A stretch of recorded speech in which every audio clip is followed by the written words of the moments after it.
VP9 K, VP9 L, and the L is for long slide.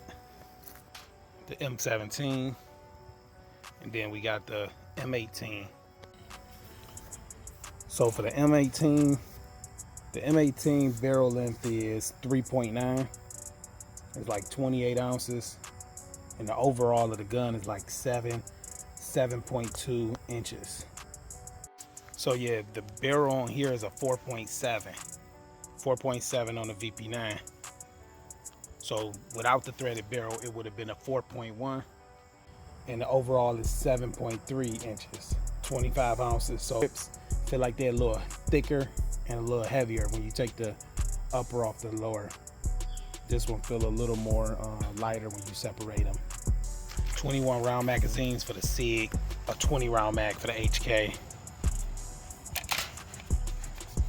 And I like how they got the windows on here. So 21 rounds on here. Both of them, the mags is expensive. You're gonna spend about 40 something, close to 50, depending on where you get it from. 20 rounds on this one. And then for the VP9 L, same mag. M17, same mag. You can switch those over. Barrel on the M18 is a 4.7. And then the barrel on the VP9 L is 5 inches.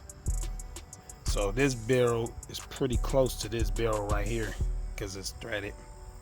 I got a threaded barrel for this one, so if I would, that one probably like a 4.2 if I put that one back in. But I do have a threaded barrel for that, but it don't fit for this. Same with this one right here.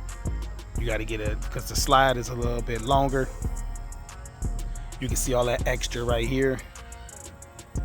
That's how much more the slide is. So you can put these uppers on these lowers, but the only difference is the slides. And this one is what, 29 ounces, so it's like almost the same weight. Yeah, this one said it was 29 ounces and this one said 28 ounces. This one is 25 ounces and this one says 27. But the overall is like 8 inches, 7.2, 7.3, and 8.2. I like it got the slide cuts on here. They do have another model out where the mag release is a button, because this is something to get used to. This was my first, was it my first? Yeah, this was my first HK pistol. And the mag release being down there kind of threw me off. And it's like that on this one too. Slide release, different, but it is an ambi slide release or slide lock, whichever one you want to call it. Same on that. Then this one, these come with the manual safeties. And ambi slide lock. I don't know how them safeties getting scratched. You would think I'd really be carrying these ones. The Cerakote kind of weak on that. But yeah, ambi on those. Got a curved trigger. They do make flat triggers for those, but they don't have that trigger safety bar. These ones both do. Now, this part of my EDC, I don't carry these ones. Yeah, I don't carry this one. I have carried the M17, but in my rotation is this and this one. Did more so this one. The M18 do get some play, but it's more so this one right here. I like how this one feel in my hand. I like how this one shoot, especially with the grip. The grip got the like little finger grooves in there and it feel pretty good. These feel pretty good, but I'm gonna see if Handle It Grip got something for this, just to give me a little more grip. Then I like how they got these tabs back here to rack the gun, but it got the front and the rear serrations, but it got these little tabs back here on both of them. I like that. I think you can change the back strap on these too, but I'm not 100% sure. But I think you can. With these, you don't. Most people get different lowers on there and then just change the whole trigger pack. So, but these you don't. I like the trigger in here, but I never shot the ones with the better triggers. Like the trigger that's in the X5 Legion, I really like that. But Yeah, the X5 Legion will be more close setup to this build, but I feel like these still pretty close. Yeah, they're pretty close. Get this beaver tail, the beaver tail.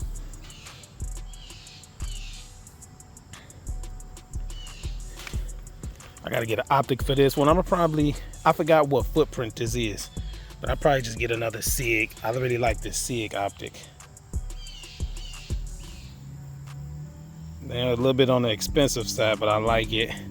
And then I think I'm gonna swap this Vortex out to get a newer one. They're got a bigger profile. You can see them side by side. It sit a little higher.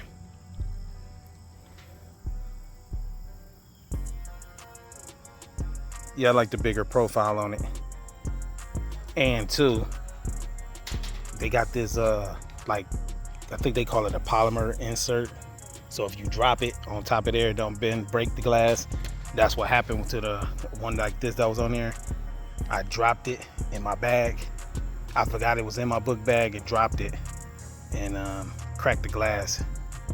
Still was working, but it cracked the glass, and they replaced it for free. That's the second one they actually replaced for me. One of them was on my Masada, IWI Masada, and something was wrong with the glass, and they replaced that, no issues. And with this one, they replaced it with the newer model, and I like it way better. I like the buttons and all of that. Buttons bigger. That one is 3 MOA. This one 3 MOA. I got some 6 MOAs. This one you got to use a little special tool to get that battery though out. It come with this one, you can do it, but they strip real easy. So, and then the batteries be dying on these a lot. This one is shake awake, so I'm definitely swapping a lot of these out. I'm gonna go back and I'm gonna buy more of these. I seen some sales on the Defenders, but just for the SIG, and we're gonna do the Romeo, that same one, the M17. There's a lot of room, so it's like a full size, and this is a like compact, so it's like the same. You do got a 17 round mag that's flush. Same with this one, because carrying this, which I do carry with the 20, depending if how you carry it. If I appendix carry it, then it don't print, but if I carry it like on the side, this do print. So with the 17, it's flush with that, so you ain't got to worry about that. And then I like how they got where you can grip the mag out.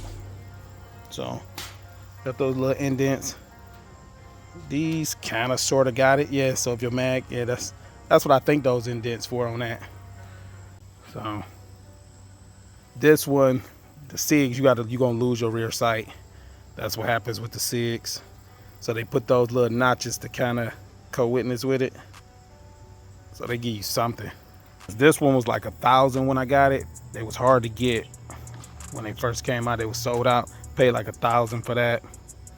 This one I probably paid about, I don't know what these go for, like 6 or 7. I don't know, 6, 7, or 8, something like that. But they was kind of back ordered too, because what I was going to do was get this one first and not get this. But this one came in stock, so I got this. And right after I bought this one came in stock, so I went back and got that.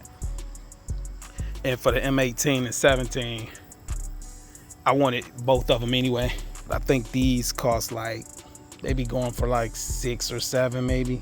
Both, I think they be the same price.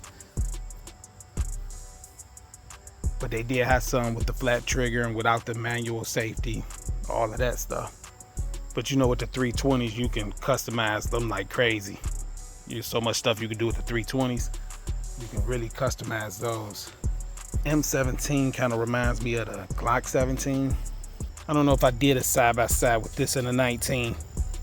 All of them, lights, all of that. I never had any issues out of any of them.